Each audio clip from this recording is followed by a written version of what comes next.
Hey my gators, welcome back to How to DIY and Save a Dime. I am the homemaker and I'm going to be sharing with you one of my tasty recipes, and this is the pecan cinnamon oatmeal cookies. These are requested and here I am showing you everything that you need. So it is really simple. You don't even need a mixer. You can make these with just a spoonula or a spoon and a whisk. Those are the things that I recommend you have to mix this up. So let's get into the video.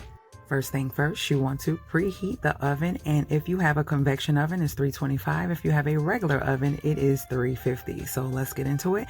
We have 1.5 cup of oats. We have half cup of all-purpose flour, and then we have a half a cup of pecans, which are optional, and then we have 1 stick of softened melted butter. And then we have 1 egg, and you know I had to take that core out of that egg. Then we have a 1/4 cup of brown sugar and a 1/4 cup of organic Zucker sugar, but you also can use regular white sugar. And then in this bowl, I have a 1/4 teaspoon of baking soda, a teaspoon of cinnamon, and a 1/4 teaspoon of salt. And then I have my spoonula and I have the whisk. And then I also forgot to add in my homemade vanilla, so I'm going to be using a teaspoon of that. So that's what I'm showing you here. So let's get into it. You want to start off by adding all the dry ingredients, and that is going to be your flour.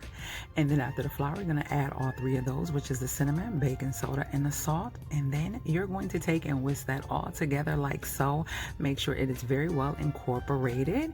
And then once you do that, we're going to move on to the next step. This is so simple, guys. I promise you're going to be like, girl, these are going to be my go-to cookies. Okay, so once that is mixed, you want to see that cinnamon all combined. You don't want to see it sitting at the bottom of the bowl. You move on to the next step.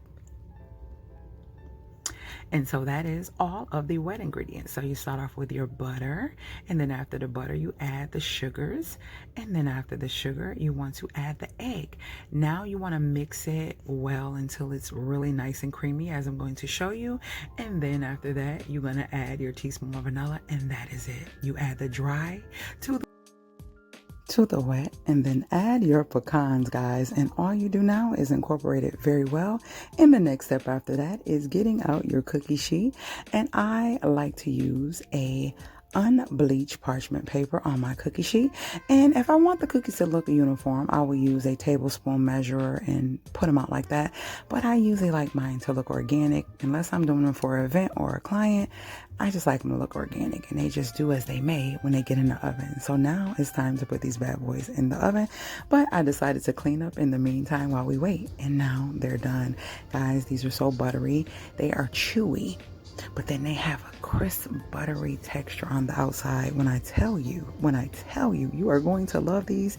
And anybody that you know that is in love with oatmeal cookies, make these for them. Make these for them. You can add chocolate chips, you can add walnuts, you can add raisins, you can add all types of things. Skies is the limit.